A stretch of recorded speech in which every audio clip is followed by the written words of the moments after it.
Армысыздар ма, құрметті оқушылар? Бүгін біз сабақта орыстың халық әні «Васадули в огороде» әнін өтеміз. Сабағымызды бастамас бұрын мен сіздерге осы әнді бір ойнап берейін.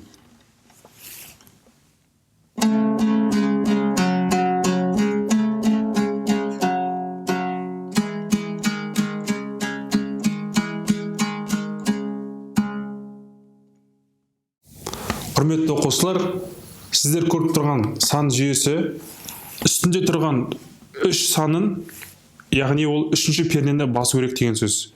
Біз 3-ші пернені 2-ші саусақпен басамыз. Одан кейінгі үстінде тұрған 2-ші пернені басамыз, ол 1-ші саусақпен басылады.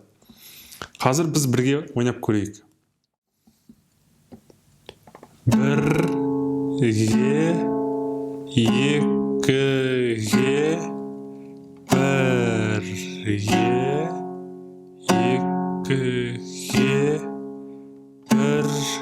екіге, бірге,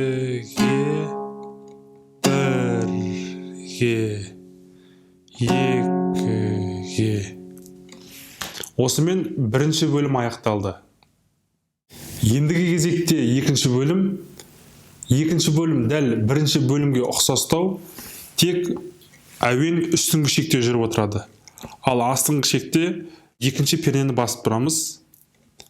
Өздеріңіз көріп тұрғандарыңыздай, үстіңгі шектің 3-ші пернесін 2-ші саусақпен басамыз. Ал 2-ші пернені басу керек болған кезде, мына 3-ші саусақты көтеріп, бас бармақпен үстіңгі шектің 2-ші пернесін басамыз. Қазір бірге ойнап көрейік. Бірге, екіге, бірге, екіге, бірге, екіге, бірге, екіге.